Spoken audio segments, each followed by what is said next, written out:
a lot of people happy to dance on Justin Trudeau's the grave of his relationship. But at the same time, people should temper it with a little. Yeah, absolutely. As you say, this is a family. They're, a lot of people have been through it. I certainly have, and it leaves the emotional scars. And kids can be cruel, Corey. Let's not forget, kids can be cruel. And when the Trudeau kids go back to school in September, they're going to face a ton of trouble. So, yeah, remember the kids. Yeah, indeed. And in the general confession, I too am a divorced man.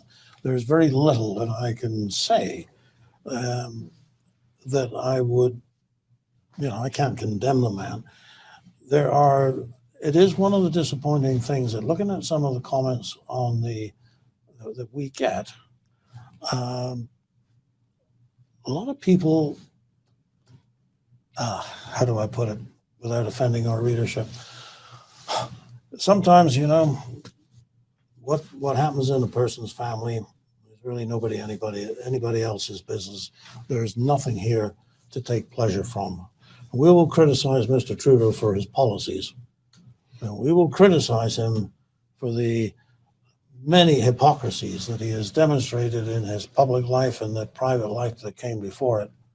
But on the matter of his marriage, I just wish him and Sophie and the kids, I wish them well. And a parallel was sort of drawn, though. I mean, just of note, the last time a sitting prime minister actually experienced a divorce while in office was Pierre Trudeau, Prime Minister Justin Trudeau's father, of course, back in '77.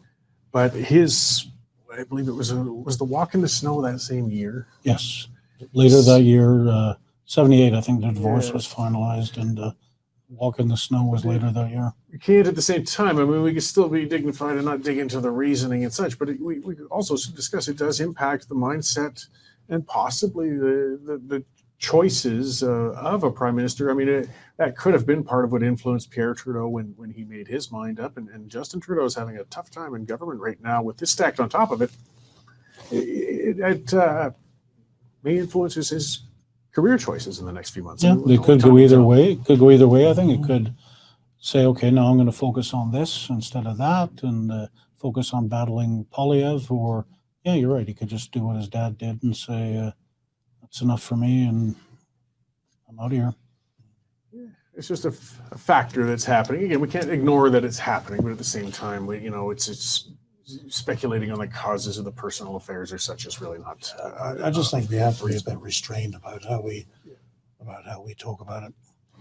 But when you have something of that magnitude on your mind, it's got to affect your on-the-job performance. If that's what you're saying, I would agree with you. Yeah, or even he might, as Dave said, it might improve his performance. He might focus. Different people react differently in stress, but I just think it might affect some of his personal decisions, perhaps, on how long he's going to stay as a prime minister, or possibly move along and see about different choices.